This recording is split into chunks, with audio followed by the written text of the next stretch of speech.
to Exploring Jeeps. Today I'm really excited because I figured out a way to finally clean the Jeep after the Alaska trip. Probably not a big deal for most people, but for me, I really want my Jeep to be perfect, clean, and I want it to be just like it was from the showroom. Today, I figured out a way to do it, so let's go in the garage and check it out. Okay, we'll get to what got me real excited about cleaning up after the Alaska trip in just a minute, and we'll go through kind of a detailed washing of the Jeep. First, spray it down, get it all wet, let it soak for just a little bit. If you can do it out of the direct sun, get a good bucket, clean it out before you use it, especially if you've used it multiple times. Use a good car wash soap. And clean your bristles out of your brush. Make sure you use a nice clean cloth. This is a microfiber towel that I'm using here. And then get it nice and clean. My Jeep is pretty clean to begin with, so I didn't worry about it too much. Now what I'm doing here is what actually got me really excited. I was able to create a small brush that I was able to use to get into all the little pockets and little troughs and different things on the Jeep that had gotten filled up with mud on the Alaska trip. And I wasn't able to find anything off the shelf that could do what this little brush. So like here, you can see the dirt like in all these different spots and cracks and everything else. And I couldn't get it out with a brush. I didn't want to ruin it. Okay, so what I did is I just made my own.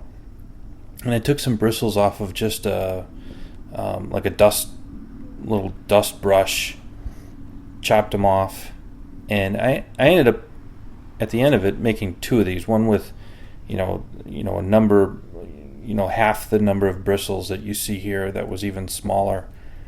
But once you get the plastic bristles, you can melt them, and they make kind of a plug at the end. And just wait for it to cool down. You'll actually see it go from a glossy color to a dull color, and then it's kind of solidified. And just spray it with some soapy water, and then you can get in there and you can clean all these little spots. And the plastic is soft enough that you're not going to scratch the paint. You're not going to scratch anything. I wouldn't use it on big sections of paint, but getting into these little nooks and crannies and stuff like that is perfect for it, and especially the gap between the windshield and the sidewall, or the side, like the A-pillar there, and all these little Torx had these little screws on the hinges, behind the hinges, just impossible to get with a regular brush without fear of scratching up the Jeep. And this was a big thing too. My handles were just completely filled with mud. Tried to spray them out and get it out as best I could, but there was still mud and junk there. And after using this little brush, this one, the handles actually worked the best with the big brushes, to put a little more pressure inside. But they look just so much better. Now back to just regular washing of the Jeep. Use bristle brush on the tire and on the rim. Then I come back once it's fairly clean with a different microfiber towel. Now here I'm just drying the Jeep. I just use a microfiber towel. Try and do it in kind of straight lines instead of like in a polishing motion. Wring it out. Keep using it.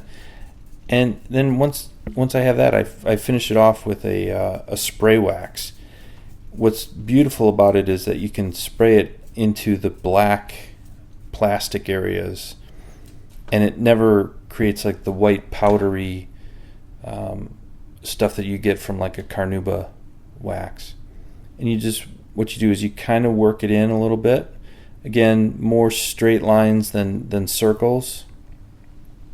I'm using a microfiber towel here as well. You can probably maybe see at some point where I have the tag on there still. I'm relatively careful with not dragging the tag anywhere, but if it's probably a good idea just to rip it off. So you kind of wipe it in, spray it on, wipe it on, give it a few minutes to kind of dry, and then you come back and you just buff it out. If you have two different towels, it works even better, and a nice clean one to buff it. This is a black tire wet spray that I use, and I really love it. And it does great on the tires, and it actually works great on the all of the black fenders and bumpers. And mine had a lot of trouble. They just would turn gray in the sun, or if you gave it a good wash and let it kind of dry out, it would just turn gray on you. So I use this tire wet spray, and it's fantastic. It does a great job. I don't get like all kinds of dirt building up or anything. And then I just have one product, and this can that I'm using goes a long way. I even use it on my hardtop. So in this case, I don't want to get the what I've just washed all dirty, the windows or the black part of the body. So I'm spraying it on the towel first. But you can kind of see the difference in color. It takes it from that gray and makes it a deeper black. Now the only trouble with this stuff is it can leave some streaks, so you have to be careful, almost like when you're painting and you don't want a lot of brush strokes. You just have to kind of give an even coat. Here I'm rushing it, and there's still some water that's left in some of the seams, and the water is picking up and making even more streaks. So I would suggest let the car actually dry off before you do anything with the top. And I'll even do the very the top of the hard top. And the best time to do that is when you have the top off. You can access it really easily, and that's when I do my best cleaning of the top. It's just so hard to get around and clean it by hand that usually I just do it when I have the top off. And that's it. So thanks for watching. I hope this was helpful.